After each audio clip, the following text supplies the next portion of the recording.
耳机里，万破军对叶晨说道：叶先生，您能确定飞瑞典的那架飞机是去接人，而不是派另外一批人去瑞典执行其他任务吗？我怕他们在瑞典可能还有其他行动。叶晨道：我刚才听到了他们的对话，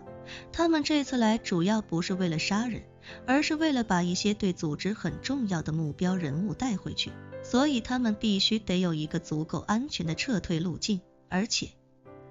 他们来时的飞机为了避免暴露，现在已经回去了，所以我推测飞瑞典的那架飞机就是来接他们的。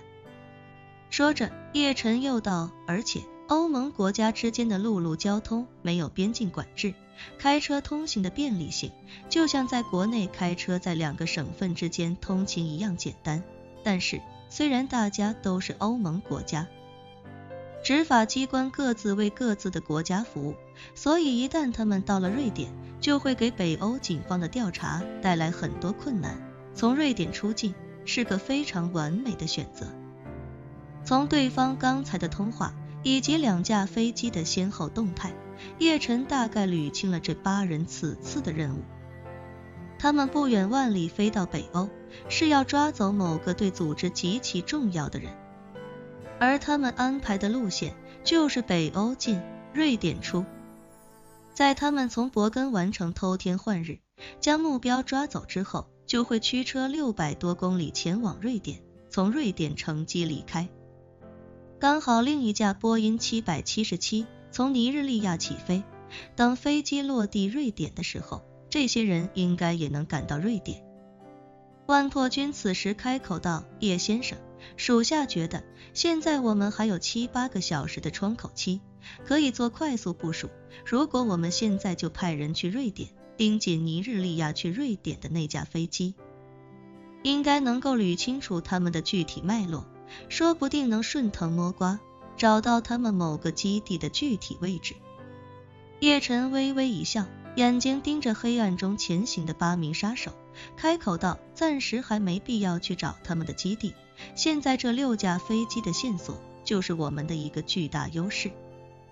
只要我们别打这6架飞机的主意，别顺着这6架飞机往他们的基地，他们就意识不到是这6架飞机出了问题。叶晨很清楚，即便自己在伯根就把这8个杀手干掉，万破军那边也可以继续在那架飞机上做文章。毕竟他只要飞出来，即便接不到人，也肯定要回去，说不定还真能顺藤摸瓜地查到些信息。不过叶晨暂时并不打算对远泰国际速运的6架波音777做任何文章。他对万破军说道：眼下这6架波音777，在我看来，就等于是敌人已经暴露出来，却还浑然不知的6条电话线，就像战争中被敌人破译了通讯密码。只要对方没意识到通讯密码已经被破译，就还会继续使用这套密码，那样一来，我们就能在和对方没有任何接触的情况下，摸清对方的具体动作。只要我们每次都能确保精准打击，他们就不会意识到究竟是哪个环节出了问题。李亚林此时也赞同不已地说道：我同意叶少爷的看法，现在确实没必要主动出击。之前在纽约那次，叶少爷已经让这个组织吃了大亏，而且巧就巧在叶少爷也确实没有通过任何渠道提前得到任何消息，所以他们也会实事求是地判定上次失败的原因不是因为提前暴露，而是因为对手太强。如果这次叶少爷能故技重施，只会让这个组织的管理者怀疑自己的实力已经跟不上外界的发展，但绝不会让他们联想到自己的运输渠道已经败露。如此一来，我们以后还可以利用这6架飞机的线索，继续对他们进行精准狙击。多来几次，怕是要让他们怀疑人生。叶晨笑道：李探长和我想到一起了，我现在就是想沿着这个线索，抓住机会多给他们上几课。一旦他们频繁遭遇团灭的失败，他们不但会怀疑人生，还会在将来的很长一段时间内缺乏自信，束手束脚。说到这里，叶晨表情一凛，冷声道，我虽然没见过他们那个所谓的英主，但从547的描述中不难分析出这个人的性格，此人一定极度自信且自负，而且由于实力确实足够强大，应该也很少遭遇败绩，所以在跟他见面之前，我要让这个嫉妒自负的人被迫认识到一个亘古不变的道理，那就是人外有人，天外有天。心理战一直是叶晨非常重视的一点。最早的时候，他曾当着周天豪夫妇的面，彻底推平了整个天豪建材集团，为的就是彻底摧毁他们的内心。让洪武给刘广、刘明父子2人额头刻字，也是杀人诛心的手段。还有他那个眼高于顶、傲气凌人的姑姑叶长敏，也被他关在城中村磨平了棱角。眼下他对这个神秘组织虽然还缺乏了解，但他已经打定主意要跟这个组织慢慢玩，先让这个组织背后的控制人崩溃，然后再把这个组织彻底踏平。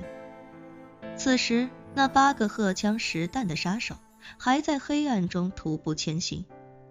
这些人奔袭速度足够快，而且几乎没发出半点声响，由此可见这些人的实力也相当了得。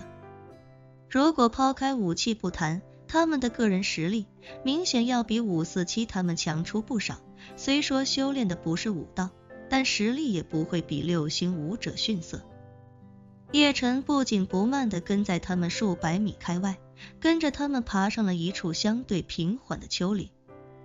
爬上丘陵的高处之后，一套亮着灯的2层乡村小别墅赫然出现在前方约莫1公里左右的路边。叶晨凭借高人1等的视野以及异于常人的视力，已经能看到那套乡村小别墅门前的院子里正停着几辆美式皮卡车，好几个身影正在不断从别墅内搬着各种行李物品上车，看起来似乎有些急促。与此同时，那8名杀手也逐渐放缓了速度，他们在用手势交流之后，8人分成了2路，3人留在原地不动，另外5人则快速绕圈迂回到别墅的另一侧，打算来个左右夹击。而别墅外正在忙着搬东西的众人，对已经近在咫尺的敌人一无所知。